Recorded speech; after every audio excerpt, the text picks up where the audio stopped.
Now, here in chapter 8 on page 17, we turn to the matter of what Locke calls the articles of faith. That is, what is it that you have to believe to be a proper member of the Christian religion? Christianity makes a big deal about faith, and all religions understand themselves as beliefs in some sense, and so they require you to say certain things are true and to act on those beliefs. But it's especially prominent in Christianity, and this leads to a debate between the people who, within Christianity, favor works. That is, to be a good person is to work at something or to do a certain thing. Or on the other hand, people who emphasize faith, to be a good person is to think a certain thing and to have proper beliefs that are in line with the religion. And, this is an ongoing dispute within Christianity. We don't have to go into the details, but it helps to understand that it's on Locke's mind. He lives in a Protestant country. Protestants tend to favor faith over works. Whereas Catholics tend to favor work over faith. None of those are absolute. You shouldn't push them too far. But it helps us to understand that Locke, since he wants not just to have a good argument to convince himself, but that he wants to convince his whole nation, needs to pay special attention to what people believe to be true and what people think the religion consists in, what it requires people to believe. So in order to investigate that, Locke begins at the start of chapter 8 with a basic distinction between the speculative propositions and the practical ones. So, and this is not difficult to understand. Things that are speculative are things that we could say are matters of fact. They're true or false. They end in the understanding. They terminate in the understanding. You speculate, which means just to think things over and to consider different possibilities. And then when you're done speculating, terminate, they get to the end, then you understand a certain thing is true. And that's one kind of article of faith. That's one category or species of the things that you should think to be a good Christian. The other kind is the practical, which is a matter of which has to do with what you do. Right? So the will, the thing with which you would decide and push yourself toward a certain action, either doing this or that conduct. You will remember our discussion of the will from Descartes. Conduct is just how you behave. So we have this basic and simple division. To be a good Christian is somehow to believe what Christians believe, and that's divided into simply what you say to be true and what you say someone ought to do. Now, the chief example of the speculative belief is the belief about what it means to share the ritual meal of blood and wine, of bread and wine, rather, that Christians make the center of their ceremonies, their worship life together. And so there isn't any controversy about this ritual meal being central to Christianity. All Christians do it, but there's a lot of controversy about what it means. The main division, the Roman Catholics have the belief that the bread and the wine is actually Jesus. in some miraculous or mystical form, whereas Protestants think that the bread is still bread and the wine is still wine. It matters that the ceremony points to certain things, but it doesn't involve a transformation of one kind of thing into a different kind of thing. So that's Locke's example of what a speculative article of faith is. And of course, he comes down on the side of toleration. He's consistent with his whole argument.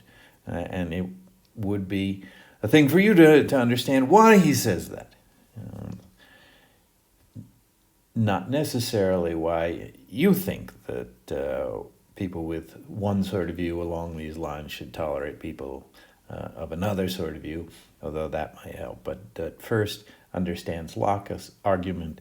I think you can put that together from your reading and discussion. So I'll leave that up to you.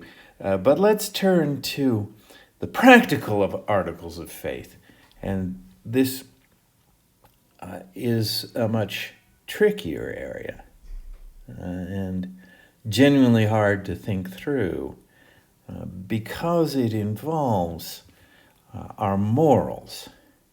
And as Locke says here on page 18 in the section of practical articles of faith, we're apt to be confused, and the strict border between what belongs to the government and what belongs to religious institutions is hard to find. It's blurry in this area because all aspects of life seem to share this concern with morality. And therefore, the doctrine of toleration is harder to think through when we're considering the practical articles of faith, what a good person should do. And so that's worth a little bit of our time to think over. So we can see here on page 18, chapter 8, in this paragraph on the practical articles of faith, that we've come in some way to the heart of the difficulty and extremely tricky problem. And Locke will say that when it comes to the speculative opinions, the speculative articles of faith, the matter is clear. What belongs to religion and what belongs to governments, to the civil law, are simply different. One has nothing to do with the other. And I've left that to you to work out why that's so, but Locke declares that we can place the border in a clear way and know what's on one side and what's on the other. But that's not true here. This is an obvious error in the translation. He meant to write practical rather than write speculative twice.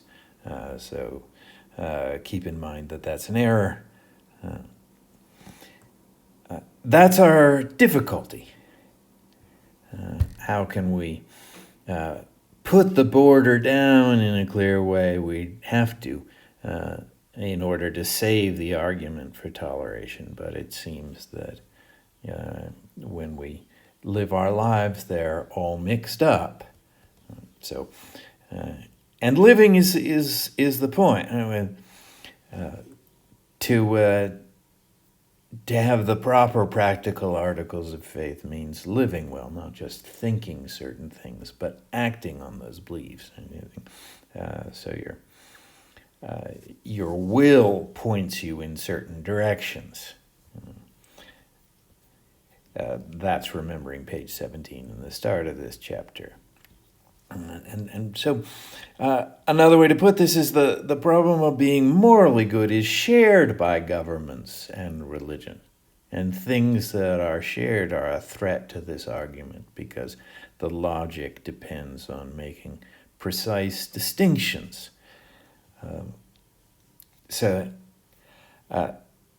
And why is that? Why are they shared? Why is the border between them blurry? Well, moral things belong, as he says, to the outward and inward court. The outward, that's what the civil law is concerned with and what it will punish. It can do harsh things to you if on the outside of your life you've done something wrong. If you're a thief, it will send you to jail, and there are other harsh punishments for outward actions.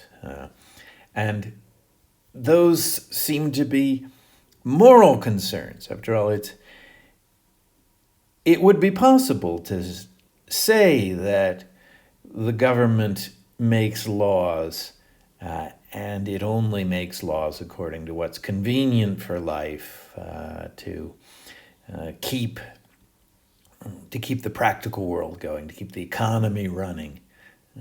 But would we really like to say that? Does it feel right to say that the government can punish us just to make life smoother, and not because the person punished has actually done something wrong and is an immoral person?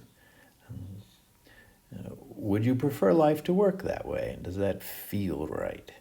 Well, the government would throw you in jail just to stop you from doing something without believing that that people who do that kind of thing are bad people.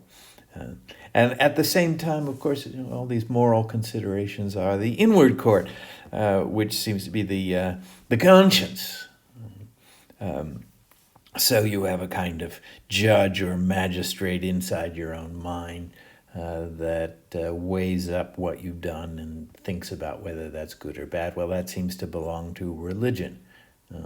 But what you're thinking about is moral action, in the same way that the magistrate, the judge in the civil court who applies the civil laws, is also considering moral action. So that's the difficulty, the blurriness of this topic.